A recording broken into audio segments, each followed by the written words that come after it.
First presentation will be done by Shrinah and Nyasha Masamba. Nyasha and Anas are PhD candidates supervised by Professor Kirsten Eder at the University of Bristol. They are also members of the Trustworthy Systems Laboratory. Nyasha's research area is focused on feedback-based coverage closure in hardware verification, and Anas' research is focused on applying verification techniques to planning-based industrial processes. With that, let's start the proceedings. Nyasha? Morning, everyone. So I'm Nyasha, of course, and this is Anis. And we're here because in February, the Verification and Validation of Autonomous Systems Network, UK, conducted a workshop.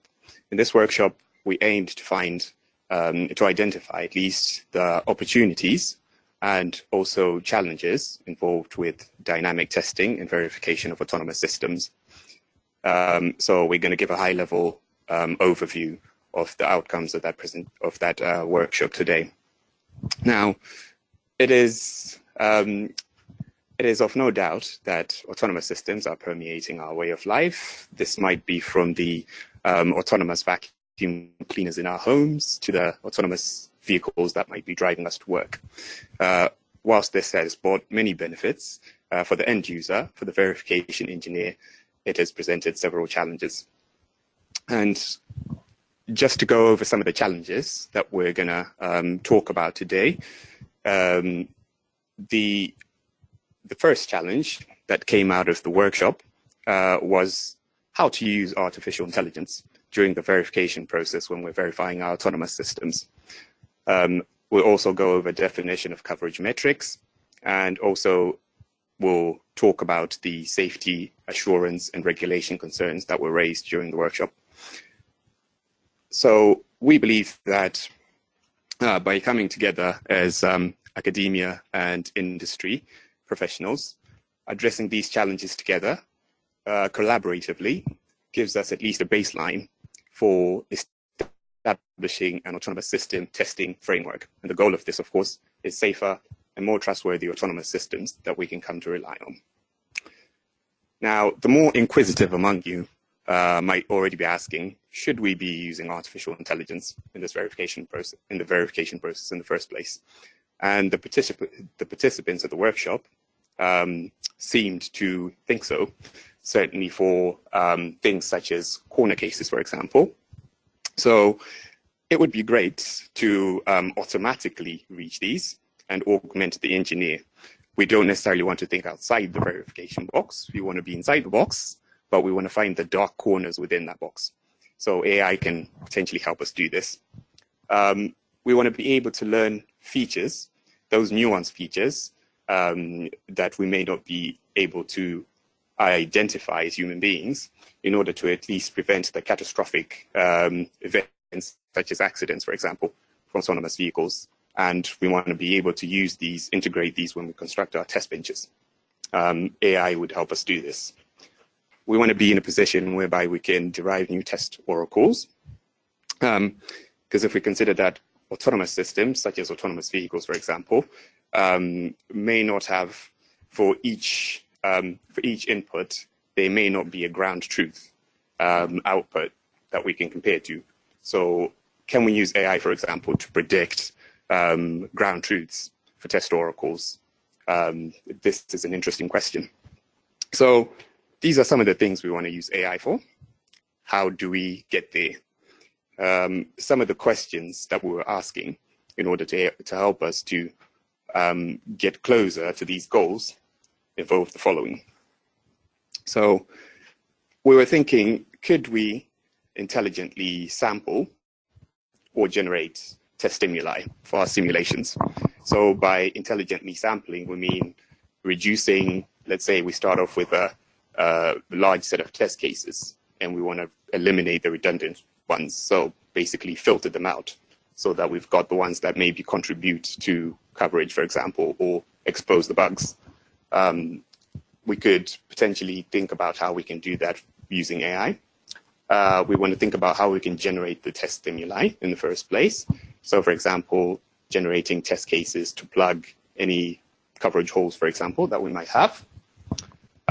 We also talked about questions about addressing how and when we can use, let's say, a given AI or machine learning based verification environment across several autonomous system domains. So for example, if we create a verification environment or a test bench for an autonomous robot, can we port that and use that for an autonomous vehicle as well?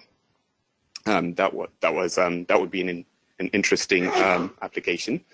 And we also thought about how we could build a smart verification environment, or should I say smarter verification environment, considering that we're testing a smart system. So for example, autonomous vehicles, they're smart, they're intelligent, they're learning from past experiences and past data in the field.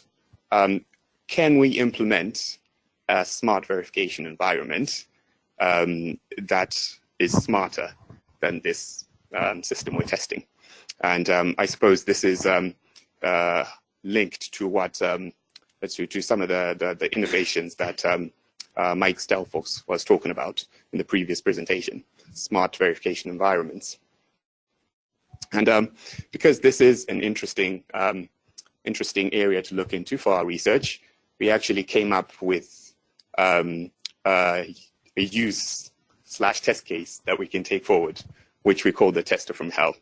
Now, I can imagine most of you know what's coming here, but the premise behind this project would be to implement an intelligent verification environment which can stress test our SUT. Let's say it's an autonomous vehicle, for example. We want to be able to stress test it beyond the conditions that it's going to encounter in real life.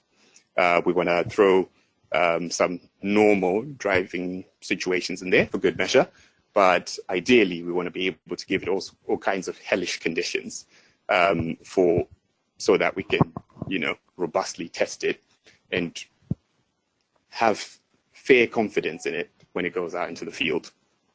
Now, a potential approach to this, bearing in mind there are various approaches, is a multi-agent based environment. So we actually have the SUT itself as an agent. We have various other agents. It could be human beings, pedestrians, cyclists, for example. It could also be, for example, agents to do with weather. It could be sensor agents. It could be, for example, object agents of sorts. We put them all in this environment. We dynamically evolve it using our AI engine.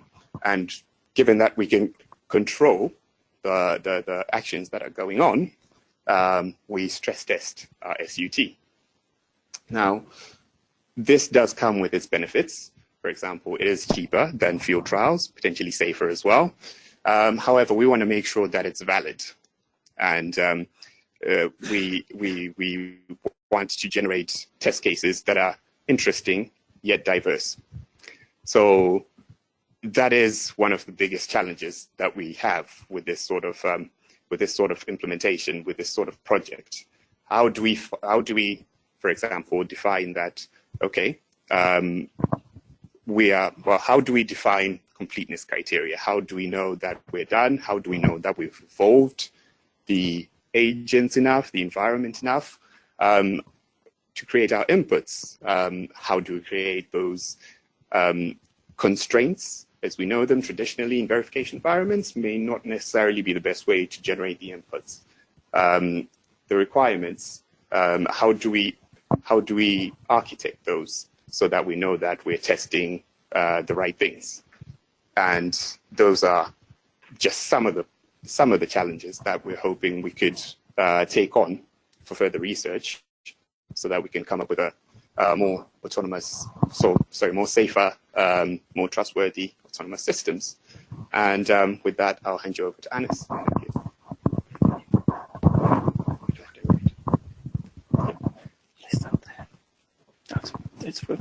Thank you, Nyasha. Hello, everyone. My name is Anas. During the workshop, defining metrics has been identified as one of the major challenges for testing-based verification. Metrics coverage measure the inquired confidence in the system under test. Therefore, it must be well defined to probably capture the system under test behavior. For instance, in the autonomous vehicles domain, the driven miles is widely used as a way to measure verification progress, to measure and report verification progress. But is driven miles a really good metric? To bring more insight into this question, let's look at Google. Google has reported 5 million driven miles between the period from 2009 till February 2018, whereas the Britain's road users, they have accumulated 316.7 billion driven miles as per the road traffic estimate annual report 2015. That is just 1 year compared to the 10 years miles driven by Google. So obviously, metrics shouldn't be about the quantity. It should be more focused on the quality of these driven miles. This brings us to the next question. Should we design the metrics to be more focused into the rare, most difficult, most challenging scenarios, or should we also consider the common scenarios? So let's say we have an autonomous vehicle that has neural network vision-based system that has been trained and tested for the most severe weather conditions. Can we guarantee that it will perform just as well under normal conditions? Could it be the case that this neural network has been overtrained to recognize pedestrians under severe conditions and it will fail to do so under normal conditions? So with that, we move to the next point, since we've mentioned neural network. So machine learning brings its own challenges to the verification domain. The problem being that it's learn and it change. So after each learning cycle, the neural network might have changed. So that implies we need to redo testing to regain confidence again in the neural network behavior. So how can we decide on how much of the earlier testings has been invalidated after the learning cycle after the neural network has changed? This is also an interesting question. Basically, what we've seen earlier is the challenges for applying verification, for doing the verification. Now, this challenges the safety assurance and legislation is about the goal of verification. So speaking safety, how safe is safe? What is the acceptable safety limit for autonomous vehicles? Can we use the road casualties as a measure for safety? So in 2015, again, as per the reported road casualties in the 2015 annual report, the human drivers caused 189 casualties from all kinds of severities. So should we, having this number in mind, should we expect the machines or request the machines to achieve higher safety criteria than human driver? If so, what should be that limit or the level of the requirement? Like having in mind 0 wouldn't be unreasonable or achievable target for that. So next is the assurance. So can the users and the end users and the customers interpret the test scenarios we apply? So my colleague Nyasha just mentioned about the tester from hell, and it looks like this AI-based tester will come up with very difficult test cases to cover corner cases. Then how can humans really understand these test cases to establish the trust on our products? The next is the regulation. If we're done with all of this stuff, then how can we certify autonomous vehicles? That is based on verification. So who will design on these test cases, and how we define roadworthiness, and what is the MOT equivalent for autonomous vehicles? Based on that, the project has been proposed is to take it forward is visual recognition of railway signals using machine learning. In a nutshell, that is replace human drivers with vision-based system while achieving system integrity level 4. That is allowing the vision system to do just one red signal crossing in the range of from 100 million to 1 billion signals crossing. the challenge, this could be simple, but the challenges for the verification domain is how can we collect the body of evidences to prove that our system meets the CIL4 requirement, having in mind that the IEC 61508 does not recommend having an AI for any system with integrity level more than 2. So, and again, what is the metrics we need to use there? So since there is nothing to describe the human eye perception of railway signals.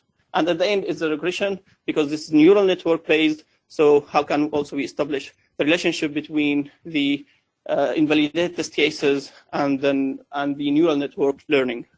Yeah, thank you. Any questions?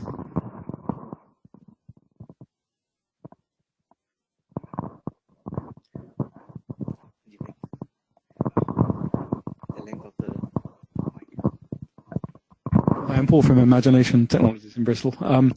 Just a quick question. So it was said earlier on that the number of possibilities for something like an autonomous vehicle is infinite.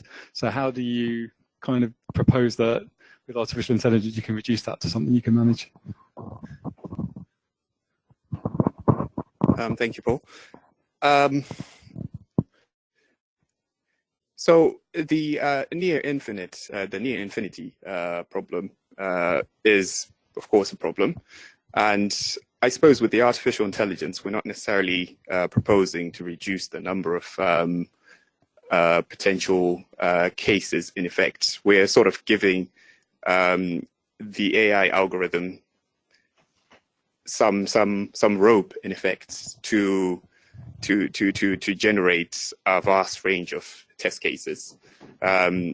So in a way, this is what we were asking: should we be using constraints when we're generating our inputs, for example?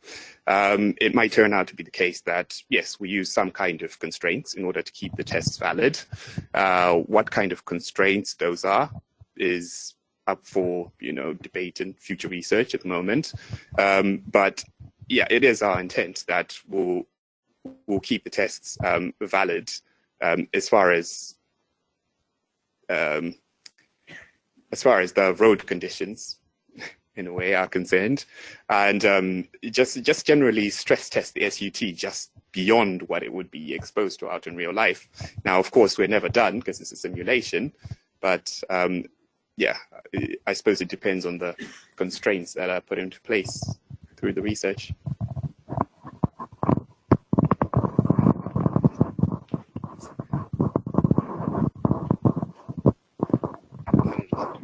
So I'm Craig Dunn. I'm from Insilica.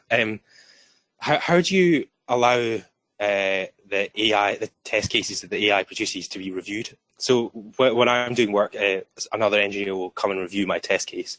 It is possible that I could write a test that's complete nonsense that still hits all the coverage, but if there's nothing to review, then it becomes quite difficult to actually check that something's sensible. And actually, even various things online, you can see that it's actually quite easy for the AI to get itself into a situation where it does do something stupid over and over and over again. So yeah, how do you review what the AI has actually produced?